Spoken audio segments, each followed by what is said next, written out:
जंतर मंतर पर देश भर के मुस्लिम विरोध की आवाज बुलंद करते नजर आए। वक्फ का मालिक अल्लाह और मुस्लिम कौम की वक्फ ट्रस्टी जैसे पोस्टर जंतर मंतर पर हर तरफ नजर आए। All India Muslim personal law board के बैनर तले ये प्रदर्शन हुआ, लेकिन वक्फ की पिच पर आम मुस्लिम आवाम के साथ साथ सियासी दल भी अपनी बिसात बिछाए हुए नजर आए, जबकि दूसरी तरफ वक्फ के खिलाफ हिंदू संगठन भी जंतर मंतर पर डटे हुए थे। वक्फ का मालिक अल्लाह वाले पोस्टर से पूरा जंतर मंतर भरा नजर आया। हर हाथ में पोस्टर, हर जुबान पर वक्फ के नए बदलाव का विरोध। लेकिन जैसे जैसे सियासी दलों की एंट्री बढ़ती चली गई, विरोध की आवाज दबती चली गई और अब बारी थी सियासी विरोध की। पहली चिंगारी ओवैसी ने भड़काई। हमारा काम विरोध करना है क्योंकि ये अनकॉन्स्टिट्यूशनल है। ये बिल वक्फ की जायदादों को खत्म करने के लिए मुसलमानों से उनकी मस्जिदें, दरगाहें, खानखाहें, कब्रिस्तान को छीनने के लिए इस तरह का प्रोविजन उसमें रखा गया है। यूं तो ये प्रदर्शन AIM-PLB के आह्वान पर था और प्रदर्शन में मुस्लिम समाज के लोगों को ही पहुंचना था, लेकिन माहौल तब और गर्म हो गया जब उसी जंतर मंतर पर वक्फ बोर्ड के खिलाफ हिंदू संगठनों ने प्रदर्शन शुरू कर दिया। पहले तो लगा माहौल खराब ना हो जाए, लेकिन सुरक्षा बलों ने हालात संभाल लिए। इसी के बाद सुरक्षा बलों ने 2 बजे के बाद प्रदर्शनकारियों से जंतर मंतर खाली कराना शुरू कर दिया। हालांकि जाते जाते भी वक्फ समर्थक अपनी सियासी बिसात बिछा गए। देखना है कि आंध्रा वाले क्या करते हैं, बिहार वाले क्या करते हैं। जो लोग मुसलमान भाइयों के हमदर्द होने की लंबी लंबी बातें करते हैं। कुल मिलाकर मुस्लिम समाज अपना संदेश सत्ता तक पहुंचाने में सफल हुआ या नहीं, ये तो कहना मुश्किल है, लेकिन सियासी दलों ने वक्फ की पिच से भरपूर बैटिंग की। और यही वजह है कि वक्फ आंदोलन के पॉलिटिकल हाईजैक के भी आरोप लग रहे हैं और पॉलिटिकल एंट्री पर भी कई सवाल खड़े हो रहे हैं। सवाल ये पैदा होता है कि क्या वक्फ का प्रदर्शन सियासी दलों के हाथों में हाईजैक हो चुका है, क्योंकि प्रदर्शन का चेहरा असदुद्दीन ओवैसी, समाजवादी पार्टी के नेता धर्मेंद्र यादव और बर्क कांग्रेस के सलमान खुर्शीद, इमरान मसूद और गौरव गोगोई TMC की महुआ मोइत्रा जैसे कई दर्जन नेता इसमें शामिल हुए। वक्फ के ग्राउंड पर सियासी बैटिंग होती देख अब तो मुस्लिम मौलाना भी कह रहे हैं कि मुस्लिम पर्सनल लॉ बोर्ड मकसद से भटक गया है। AIMIM वाले असदुद्दीन ओवैसी, समाजवादी पार्टी वाले धर्मेंद्र यादव, कांग्रेस के सलमान खुर्शीद, TMC वाली महुआ मोइत्रा, अयोध्या वाले अवधेश प्रसाद, रामपुर वाले समाजवादी पार्टी सांसद नदवी, कांग्रेस वाले इमरान मसूद, कांग्रेस के ही गौरव गोगोई। इन एक एक चेहरे को देखिए और आप ही बताइए, कोरी सियासत के अलावा इन्हें किससे मतलब है, वोट बैंक से या फिर वक्फ के हक व हुकूक से। शायद इन्हीं तस्वीरों के बाद सवाल उठा कि क्या वक्फ के बहाने all India Muslim personal law board का ये प्रदर्शन राजनीतिक दलों द्वारा हाईजैक हो गया। कम से कम मौलाना शहाबुद्दीन बरेलवी के दावे में तो दम नजर आता ही है। मुस्लिम पर्सनल लॉ बोर्ड अपने असल मकसद से भटक गया है और पहले बोर्ड में कोई भी पॉलिटिकल शख्सियत को ओहदा या मेंबर नहीं बनाया जाता था। हिंदुस्तान में जितनी भी सियासी जमातें हैं, पॉलिटिकल पार्टियां हैं, वो सब मुस्लिम पर्सनल लॉ बोर्ड के मेंबर हैं। वक्फ एक बहाना है, देश में दंगे भड़काना है, आग लगाना है, वोट बैंक की दुकान चलाना है और यही इनका फसाना है। जो वोट बैंक की दुकान चलाते हैं, चाहे वो AIM-PLB जैसी तंजीमें हो या इसे सपोर्ट देने वाले राजनीतिक इसके आका कांग्रेस, तृणमूल कांग्रेस, समाजवादी पार्टी, MIM, ये लगातार वक्फ के नाम पर मुस्लिम समाज को भड़काने की कोशिश कर रहे हैं। वैसे भी प्रदर्शन के बहाने सियासी रोटियां नहीं तो और क्या, क्योंकि JPC में यही विपक्ष शामिल था। वैसे भी वक्फ के बहाने आंदोलन का सियासी होना राजनीतिक दलों की खेमेबंदी भी बयां कर रही है। जरा आप इस लिस्ट पर नजर डालिए। वक्फ संशोधन बिल के खिलाफ Congress, Samajwadi party, TMC, AIMIM, DMK, RJD और पूरा लेफ्ट खेमा खड़ा हुआ है, जबकि समर्थन में BJP, शिंदे की शिवसेना और उसके सहयोगी दलों की लंबी लिस्ट है। यानी कुल मिलाकर सत्ता पक्ष और विपक्ष जो है वो आमने सामने है इस पूरे मामले को लेकर। फिलहाल सत्ता पक्ष से तो सीन से वो गायब दिख रहा है और प्रदर्शन पर राजनीतिक हाईजैकिंग का ब्लेम विपक्ष पर भी लग रहा है। जंतर मंतर पर प्रदर्शन कर जादू की तरह बिल बदलने की उम्मीद किए बैठी जमात के साथ आए भाईजान का अपना दर्द है। भले ही कोई ये ना समझता हो कि असल मुद्दा, लेकिन विरोध की आवाज बुलंद है। सरकार से ये जवाब मांगना चाहते हैं कि दूसरे बोर्ड जो हो गए, हिंदू बोर्ड हो गए, क्रिश्चियन बोर्ड हो गए, उसमें जब कोई भी दूसरे समुदाय के लोग उसके मेंबर नहीं बन सकते हैं तो आप ये हटाइए ना। सर बेहतरी कुछ भी नहीं है, 0% बेहतरी है, नुकसान के अलावा कुछ भी नहीं। ये तो दिल्ली में प्रदर्शन करने वाले भाईजान हैं। जो पहुंचे वो खामोश, जो नहीं पहुंचे वो अगली बार आने का प्लान बना रहे हैं। सवाल ये खड़ा करता है कि क्या वक्फ पर दंगल अभी लंबा चलेगा? आइंदा भी जब भी प्रोग्राम होगा, अगर ये बिल पास भी हो जाता है, हम अपनी बात कहते रहेंगे और कोशिश करते रहेंगे। उसके लिए धरने प्रदर्शन भी होंगे। बहुत शांतिपूर्वक तरीके से धरना और प्रदर्शन करेंगे और उसके बावजूद भी अगर कोई बात हमारी नहीं मनती है तो हम सीधा सा अदालत में जाएंगे। जब से ये सरकार आई है, कोई भी कानून जो है वो बगैर पूछे मनमाने तरीके से ये सरकार पास कर रही। विरोध का चश्मा पहने इन भाईजान को असल मुद्दे से कोई ताल्लुक नहीं। सीधे शब्दों में कहे तो मोदी सरकार का हर फैसला भाईजान एक ही चश्मे से देखते हैं। अब देखना होगा कि वक्फ पर विरोध के ये सुर मोदी सरकार के कानों तक गूंजेंगे या नहीं। और औरंगजेब की सेना से मोर्चा लेने वाले छत्रपति शिवाजी महाराज की जयंती के मौके पर बजरंग दल और विश्व हिंदू परिषद के कार्यकर्ताओं ने महाराष्ट्र में अलग अलग जगहों पर प्रदर्शन किया। साथ ही सरकार और प्रशासन को ज्ञापन सौंपा। औरंगजेब ने यहाँ के मंदिरों को नष्ट किया। वो जो औरंगजेब पापी है उसकी कब्र हमारे यहाँ नहीं होना चाहिए। परियों की निशानी हम यहाँ नहीं रखेंगे और इसके लिए हमारा आंदोलन चल रहा है। प्रदर्शन के साथ साथ कब्र को लेकर हिंदू संगठनों ने चेतावनी दी तो वहीं महाराष्ट्र सरकार ने संभाजी नगर स्थित औरंगजेब की कब्र पर पहरा बढ़ा दिया और भारी संख्या में पुलिस बल की तैनाती कर दी गई। इस बीच शिवाजी की जयंती के मौके पर महाराष्ट्र के मुख्यमंत्री कार्यक्रम में औरंगजेब पर सियासत करने वालों के खिलाफ हुंकार भरते दिखे। तरी या महाराष्ट्रामध्ये औरंगजेबाच्या कबरीचं महिमा मंडन होऊ देणार नाही। तो वहीं दूसरी ओर औरंगजेब की कब्र पर बुलडोजर चलाने की मांग यूपी के मथुरा से भी उठी और ऐसा करने वालों के लिए इनाम का भी ऐलान किया गया। जो भी हिंदू वीर योद्धा उस मुगल शासक औरंगजेब की कब्र पर बुलडोजर चलाएगा उसको श्रीकृष्ण जन्मभूमि संघर्ष यार्ड की तरफ से 21 लाख रुपए का इनाम दिया जाएगा। छत्रपति शिवाजी महाराज की जयंती के मौके पर मुख्यमंत्री देवेंद्र फडणवीस ने देश को बड़ी सौगात दी। फडणवीस ने देश के पहले शिवाजी महाराज के मंदिर का उद्घाटन किया जिसे महाराष्ट्र के भिवंडी में बनाया गया है। देवेंद्र फडणवीस ने फीता काटकर इस मंदिर का उद्घाटन किया और मंदिर के अंदर जाकर छत्रपति शिवाजी की मूर्ति के दर्शन किए और पुष्पांजलि करके पूजा की। इस दौरान लोगों ने शिवाजी के जयकारे लगाए। मंदिर का नाम श्री छत्रपति शिवाजी महाराज रखा गया है। ये मंदिर भिवंडी रोड पर मराडे पाड़ा में बनाया गया है। छत्रपति शिवाजी महाराज के मंदिर की ऊंचाई जहां 56 फीट है, वहीं इसका द्वार 26 फीट ऊंचा है। छत्रपति शिवाजी महाराज की मूर्ति अरुण योगीराज ने बनाई है, जिन्होंने अयोध्या में श्री राम की मूर्ति बनाई थी। छत्रपति शिवाजी के मंदिर की खासियत की बात करें तो इस मंदिर का हॉल 2500 वर्ग फुट का है। इस मंदिर के चारों तरफ 4 बुर्ज बनाए गए हैं। कहा जाता है कि इस शिव मंदिर के माध्यम से शिव प्रेमियों को छत्रपति शिवाजी महाराज की वीरता की गाथा देखने को मिलेगी। मंदिर अनावरण से पहले यहाँ 3 दिनों से कार्यक्रम चल रहे थे। शिवाजी के जीवन से लेकर उनके साथ काम करने वाले सैनिकों की जीवनी पर आधारित कलाकृतियां इस मंदिर में मौजूद है। महाराष्ट्र में मुगल बादशाह औरंगजेब को लेकर सियासी संग्राम जारी है और इस बीच शिवसेना उद्धव गुट के मुखपत्र सामना के संपादकीय ने इसमें आग में घी डालने का काम कर दिया है। लेकिन सबसे पहले आपके लिए ये जानना जरूरी है कि सामना के संपादकीय में ऐसा क्या लिख दिया गया जिस पर सियासी संग्राम खड़ा हो गया। दरअसल सामना के संपादकीय में औरंगजेब की कब्र को लेकर बजरंग दल के ऐलान को लेकर कहा गया कि ऐसे लोग महाराष्ट्र के इतिहास और वीर परंपरा के दुश्मन हैं। ये लोग महाराष्ट्र के माहौल को जहरीला बनाना चाहते हैं और खुद को हिंदू तालिबान के रूप में पेश कर रहे हैं। ऐसे लोग हिंदू धर्म का विकृत रूप दिखाकर शिवाजी महाराज के हिंदू स्वराज का अपमान कर रहे हैं। कुछ लोग इस इतिहास को मिटाना चाहते हैं। इतना ही नहीं, सामना में इस लेख के जरिए ये भी कहा गया कि ये लोग इतिहास और शौर्य परंपरा के दुश्मन जो महाराष्ट्र में नफरत फैलाने की कोशिश कर रहे हैं और औरंगजेब के नाम पर धंधा चला रहे हैं। साथ ही सामना के जरिए मुख्यमंत्री देवेंद्र फडणवीस से अपील की गई कि वो शिवाजी महाराज के नाम पर की जा रही इस राजनीति को रोकें। लेकिन इस संपादकीय को लेकर बीजेपी और उद्धव सेना आमने सामने आ गई।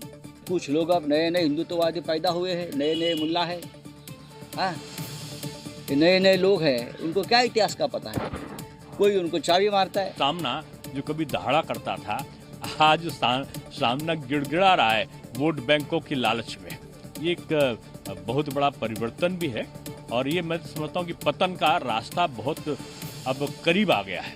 दरअसल विश्व हिंदू परिषद और बजरंग दल ने चेतावनी दी थी कि अगर संभाजी नगर में मौजूद औरंगजेब की कब्र को हटाने में देरी हुई तो वो राम मंदिर की तर्ज पर कार सेवा करेंगे। पश्चिम बंगाल में भी हिंदू मुस्लिम विवाद चल रहा है और इस बार सियासी बयानबाजी जो है वो मुद्दा बना हुआ है इफ्तार पार्टी। मुख्यमंत्री ममता बनर्जी करीब 9 साल बाद फुरफुरा शरीफ पहुंची, जहां वो इफ्तार पार्टी में शामिल हुई। ममता बनर्जी के इफ्तार पार्टी में शामिल होने को लेकर अब बीजेपी हमलावर है। बीजेपी ने ममता बनर्जी को सनातन विरोधी कह दिया है।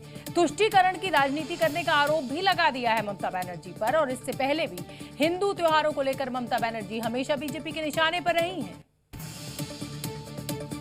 क्योंकि हाल ही में प्रयागराज महाकुंभ को ममता बनर्जी ने मृत्यु कुंभ बताया था, जिसके बाद बीजेपी ने ममता बनर्जी को सनातन विरोधी बताया और हिंदुओं की आस्था का अपमान बताया।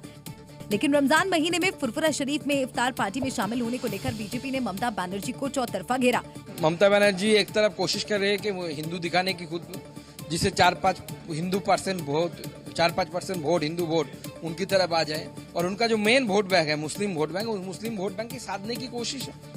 इफ्तार तो उनको करना चाहिए जो रोजा रख रहे हैं। पश्चिम बंगाल में 2026 में विधानसभा चुनाव होने हैं। फुरफुरा शरीफ बंगाल के मुसलमानों पर गहरी पकड़ रखता है। ऐसे में बीजेपी ने इसे वोट बैंक की राजनीति बताया। ভোট ব্যাংকে কনসলিডেট করতে ভোট ব্যাংক উনি প্রত্যেকবার বিধানসভা ভোটের আগে যান, 16 সালেও গেছিলেন। 5 বছর ফুরফুরার কথা ভুলে গেছিলেন, মুসলিমদের কথা ভুলে গেছিলেন। बीजेपी हमलावर इसलिए है क्योंकि ममता बनर्जी कभी सनातनी त्योहारों में इस तरह से शामिल नहीं हुई। महाकुंभ को मृत्यु कुंभ बोलने पर भी ममता बनर्जी बीजेपी के निशाने पर रही और यही वजह है कि बीजेपी ममता बनर्जी को सनातन विरोधी बता रही है।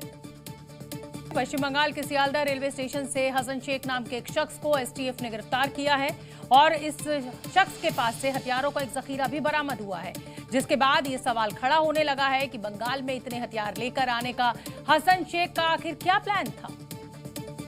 हसन शेख को सियालदह रेलवे स्टेशन पर हाटे बाजार एक्सप्रेस ट्रेन से पकड़ा गया और उसके पास से 8 पिस्तौल और कारतूस बरामद हुआ, जिसके बाद महकमे में हड़कंप मच गया। शुरुआती जांच के मुताबिक ये हथियार पड़ोसी राज्य बिहार से लाए जा रहे थे। हालांकि अब पुलिस इस बात की छानबीन में जुट गई है इन्हें पश्चिम बंगाल में लाने का मकसद क्या था और हसन शेख का क्या प्लान था, क्योंकि इससे पहले भी सियालदह स्टेशन से हथियार बरामद किया जा चुका है।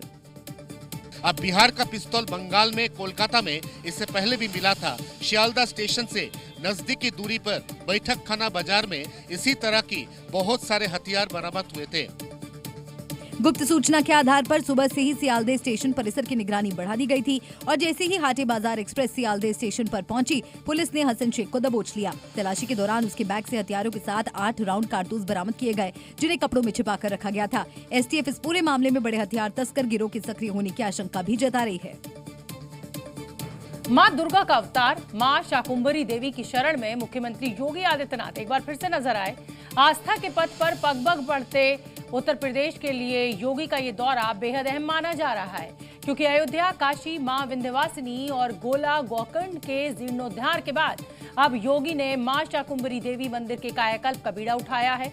योगी की ये पहल सनातनियों के लिए आस्था का सम्मान है, तो पश्चिमी उत्तर प्रदेश की सियासत में बीजेपी के लिए एक बड़ा दांव है।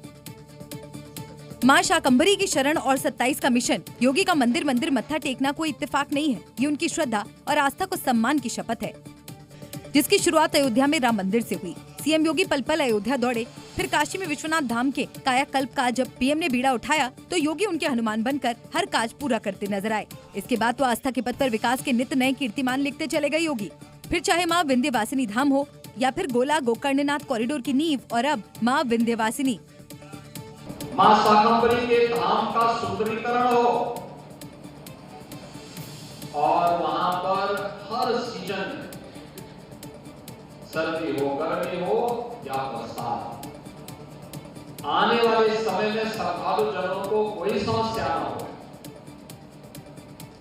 आज इसके बाद हमारी बैठक होगी, बैठक के बाद फिर मुझे वहां जाकर के ये सब देखना है कि कैसे ये सब हो सकता है, उसको भी हम पूरा। मां शाकंभरी की साधना से मिली शक्ति से योगी पश्चिमी यूपी में विकास की वो इबारत लिख रहे हैं जिससे सहारनपुर को नई पहचान मिलेगी। इसका भी प्लान तैयार है। स्केल है यूपी की, और जो स्केल है यूपी, बहनों और भाइयों, इसको नंबर 1 की अर्थव्यवस्था बनने में बहुत देर नहीं लगने वाली।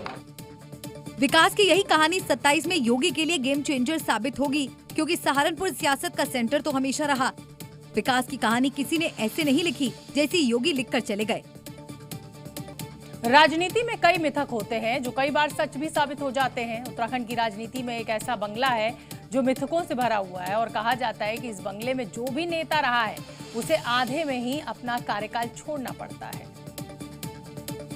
हम बात कर रहे हैं देहरादून की यमुना कॉलोनी की। ये कॉलोनी उत्तराखंड कैबिनेट मंत्रियों का आवास है, लेकिन इस कॉलोनी का R2 बंगला राजनीतिक मिथकों से भरा हुआ है। हाल ही में प्रेमचंद अग्रवाल ने अपने मंत्री पद से इस्तीफा दिया और वो भी इसी बंगले में रहते थे। कुछ ही दिनों में वो इस बंगले को खाली कर देंगे, लेकिन इस बंगले को लेकर कहानी भी है। कहते हैं जो भी इसमें रहता है वो विवादों में रहता है और अक्सर उसे अपना कार्यालय बीच में ही छोड़ना पड़ता है।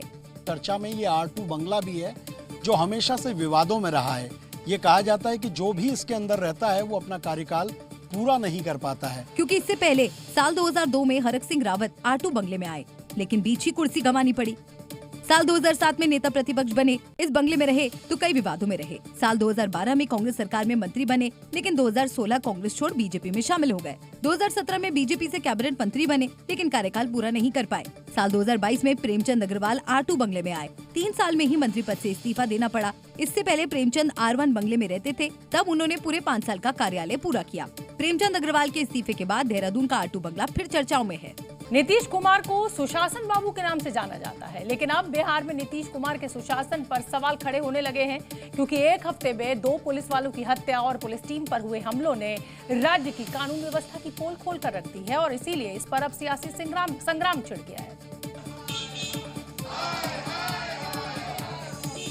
और बिहार में पुलिसकर्मियों पर हो रहे हमलों को लेकर विपक्ष ने नीतीश सरकार को घेरा और विधानसभा चुनाव से पहले इस मुद्दे पर सरकार को घेरने में जुटा हुआ है। विधानसभा के बाहर राज्य की बिगड़ती कानून व्यवस्था को लेकर विपक्ष के नेता एकजुट हुए और हाथ में पोस्टर लिए प्रदर्शन किया और सरकार के खिलाफ जमकर नारेबाजी की।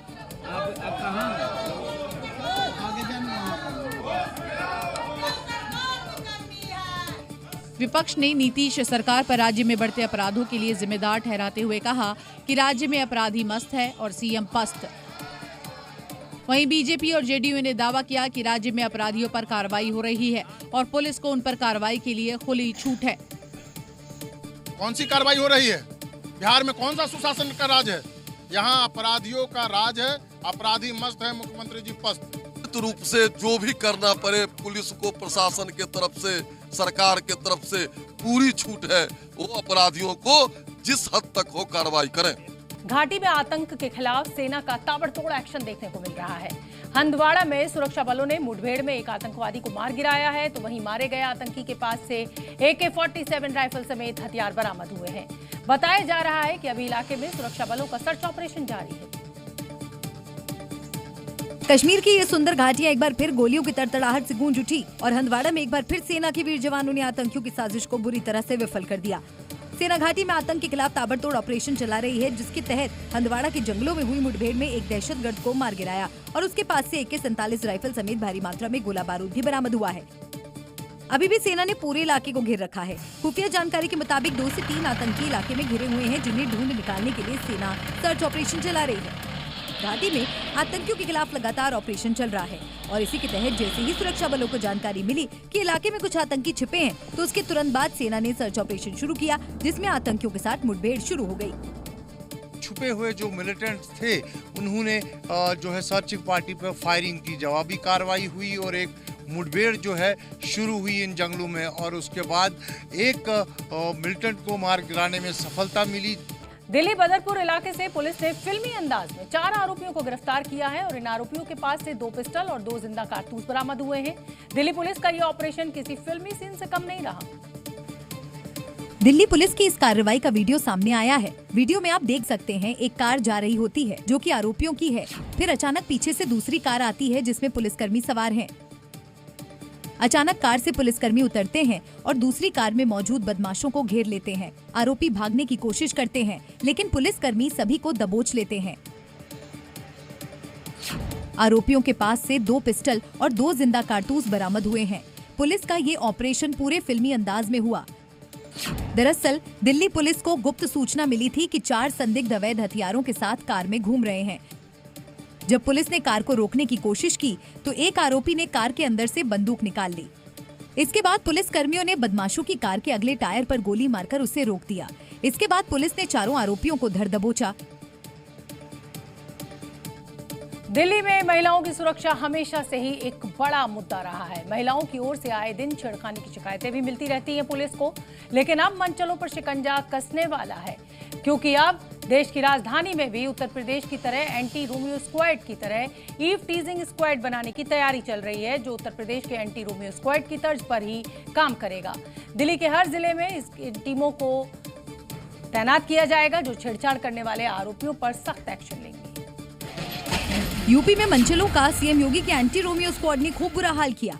कहीं मंचलों को उनके पैरों पर खड़ा करने लायक नहीं छोड़ा, तो कहीं पुलिस ने उन पर ऐसी कार्रवाई की कि वो हाथ जोड़कर दोबारा ऐसा न करने से तौबा करते नजर आए, जिससे यूपी में छेड़छाड़ की घटनाओं पर काफी हद तक लगाम लगी और प्रदेश की महिलाएं अब खुद को सुरक्षित महसूस करती हैं। और अब इसी तर्ज पर दिल्ली की मुख्यमंत्री रेखा गुप्ता ने अहम फैसला लिया है और दिल्ली की बहन बेटियों और महिलाओं की सुरक्षा को लेकर अहम कदम उठाया है, जिसके बाद दिल्ली में भी अब मंचलों का यूपी की तरह ही इलाज होगा, यानी उन पर सख्त कार्रवाई होगी। इसके लिए सीएम रेखा गुप्ता योगी मॉडल अपनाने जा रही हैं और यूपी के एंटी रोमियो स्क्वाड की तर्ज पर दिल्ली में ईव टीजिंग स्क्वाड गठन होगा। दिल्ली के सभी जिलों में 2 स्क्वाड तैयार किए जाएंगे। हर एक स्क्वाड में एक इंस्पेक्टर, एक सब इंस्पेक्टर, 8 कांस्टेबल और हेड कांस्टेबल होंगे। इनमें 4 महिला पुलिसकर्मी भी शामिल होंगी। इसके अलावा head ACP crime against women in squad में होंगे, यानी सभी बड़े अधिकारी इसमें शामिल होंगे। साथ ही स्पेशल यूनिट से एक पुलिसकर्मी तकनीकी सहायता के लिए हर एक स्क्वाड के साथ रहेगा। ईव टीजिंग स्क्वाड के पास कार और दोपहिया वाहन भी रहेंगे। स्क्वाड के लोग पब्लिक ट्रांसपोर्ट में भी चेकिंग करेंगे और पीड़ितों को शिकायत देने के लिए मोटिवेट करेंगे। दिल्ली में महिलाओं की सुरक्षा हमेशा एक बड़ा मुद्दा रही है। निर्भया कांड के बाद सरकार ने महिलाओं की सुरक्षा के लिए कई कदम उठाए हैं। यही वजह है कि मुख्यमंत्री रेखा गुप्ता ने दिल्ली में ईव टीजिंग स्क्वाड के गठन का फैसला किया है, जिससे कहीं न कहीं महिलाओं को और ज्यादा सुरक्षित माहौल मिलेगा। जनता पार्टी अपने इरादे मजबूत हैं। दिल्ली की सुरक्षा व्यवस्था को उत्तम रखा जाए, उसके लिए यूपी की तर्ज पर रोमियो स्क्वाड की जो बात की जा रही है, मैं मानता हूं, उनका स्वागत करता हूं मैं दिल्ली सरकार का। उत्तर प्रदेश में योगी सरकार को 8 साल पूरे करने जा रही है योगी सरकार, और इन 8 सालों में अपराध के खिलाफ ताबड़तोड़ एक्शन का नतीजा है कि अपराध मुक्त यूपी का सपना, ऐसा यूपी सरकार कहती है, कि साकार हो रहा है। यूपी पुलिस ने इन 8 सालों में 222 दुर्दांत अपराधियों का एनकाउंटर किया है और 8,118 बदमाशों को एनकाउंटर में घायल किया है। माफिया गैंगस्टर की काली कमाई पर स्ट्राइक कर 142 अरब की संपत्ति को जब्त किया है। यानी अपराध के खिलाफ योगी के 8 साल बेमिसाल साबित होते हैं, ऐसा दावा उत्तर प्रदेश सरकार के द्वारा किया जा रहा है। विकास दुबे की गाड़ी पलटी, असद एंड कंपनी को दौड़ाकर ढेर किया। अनिल दुजाना जैसे गैंगस्टर से बीच सड़क पर गोलियां चली। सुल्तानपुर डकैती कांड वाला मंगेश यादव बेमौत मारा गया। ये नाम तो बानगी भर है, लिस्ट इतनी लंबी कि डबल सेंचुरी पूरी हो चुकी है। यूपी में अपराध का अंजाम क्या होता है, ये उसी के आंकड़े हैं। योगी फोर्स ने अपराध के सफाई के लिए जिस तरह ताबड़तोड़ ऑपरेशन चलाया, उसने जराइम की दुनिया हिलाकर रख दी और जो आंकड़े सामने आए वो होश उड़ा देने वाले हैं। योगी सरकार के 8 साल की बात करें तो पुलिस ने एनकाउंटर में 222 दुर्दांत अपराधी ढेर किए, जबकि 8,118 बदमाश एनकाउंटर में घायल हुए। 20,221 इनामी बदमाशों की गिरफ्तारी हुई। 79,984 पर गैंगस्टर कार्रवाई हुई। 930 के खिलाफ NSA और 142 अरब से ज्यादा की संपत्ति जब्त की गई।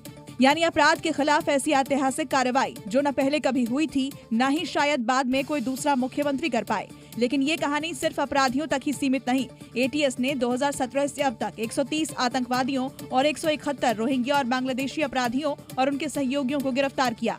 यानी नेशनल सिक्योरिटी के लिहाज से भी योगी फोर्स ने जो कामयाबी हासिल की, शायद ही किसी स्टेट की दूसरी पुलिस फोर्स के नाम ऐसा कीर्तिमान दर्ज हो। सोशल मीडिया स्टार ओरहान उर्फ ओरी की मुश्किलें बढ़ती नजर आ रही हैं। जम्मू कश्मीर के कटरा में ओरी समेत कई जो उनके साथी, उनके खिलाफ FIR दर्ज कर ली गई है। FIR के मुताबिक इन लोगों ने एक होटल में शराब पार्टी की। बॉलीवुड सेलिब्रिटीज के साथ पार्टी करने के लिए मशहूर social media star Orhan Awatramani उर्फ ओरी बुरे फंस गए हैं। ओरी और उनके साथ दोस्तों के खिलाफ जम्मू कश्मीर पुलिस ने FIR दर्ज की है। कटरा टाउन एक होली टाउन है और दुनिया भर के लोग वहाँ पे आते हैं, उनकी आस्था वहाँ पे जुड़ी हुई है। और वहाँ के एक सब डिविजनल मजिस्ट्रेट की एक नोटिफिकेशन के तहत अल्कोहल का वहाँ पे कंजम्पशन और सेल प्रोहिबिटेड है, और उसी नोटिफिकेशन का कॉग्निजेंस लेते हुए हमने उन लोगों के खिलाफ एक पर्चा दायर किया है और उसमें इन्वेस्टिगेशन स्टार्ट की है। एफआईआर के मुताबिक आरोप है कि वो 8 साथियों के साथ कटरा के एक होटल में शराब पीते पकड़े गए हैं।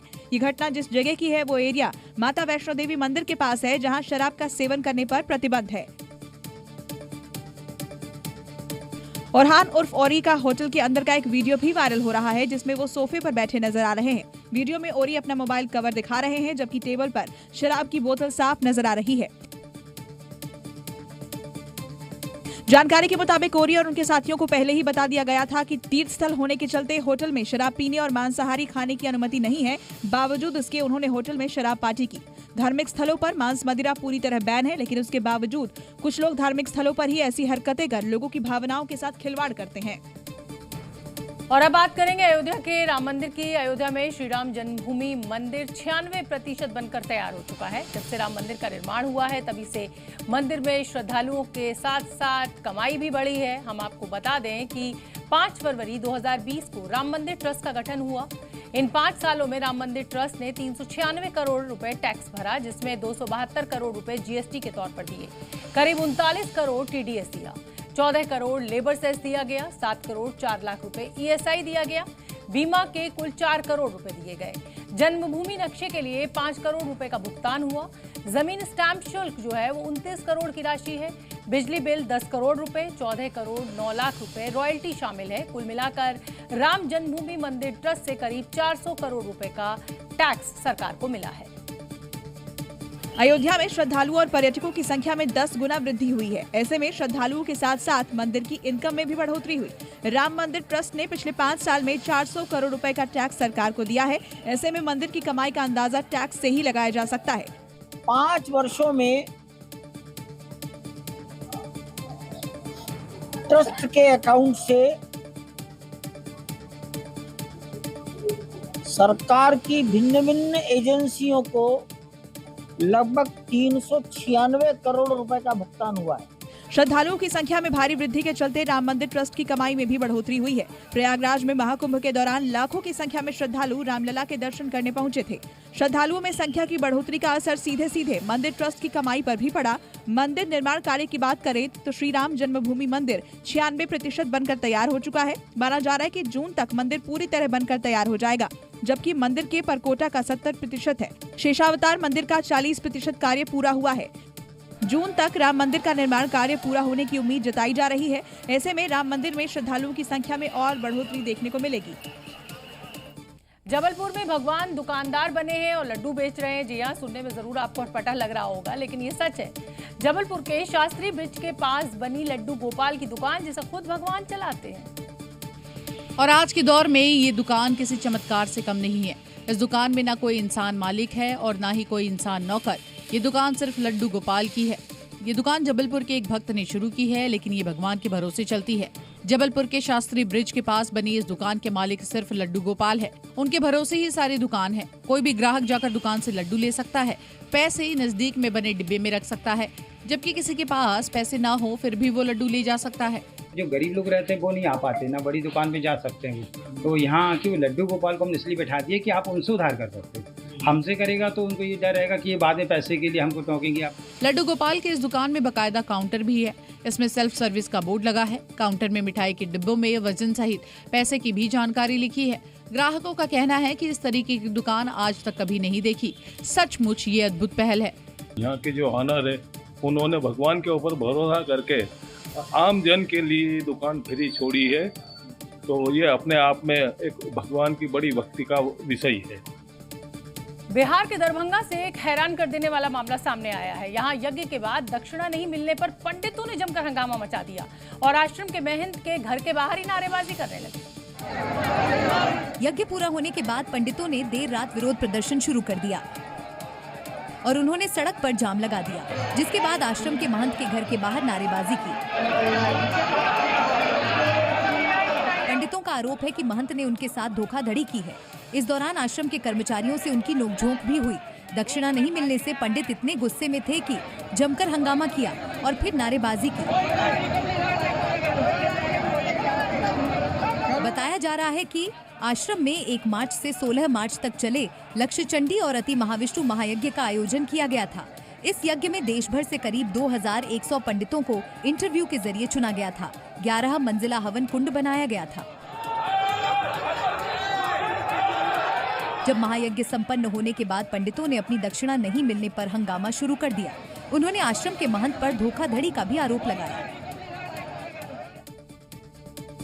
अगर आप बाजार में बिक रहे डिब्बा बंद घी का इस्तेमाल करते हैं तो फिर आपको सावधान हो जाना चाहिए, क्योंकि ये घी जानवरों की चर्बी से बना हुआ हो सकता है। उत्तर प्रदेश के आगरा में पुलिस की कार्रवाई में कुछ ऐसा ही हैरान कर देने वाला खुलासा हुआ है। और आगरा के एतमादपुर इलाके में पुलिस ने जब एक घर में छापेमारी की तो वो दंग रह गए, क्योंकि पुलिस ने शेखान मोहल्ले में गोवंश कटने की सूचना पर रेड डाली तो वहां भारी मात्रा में जानवरों के मांस, खाल और घी से भरे कनस्तर बरामद हुए और यहां चारों तरफ गंदगी फैली हुई थी।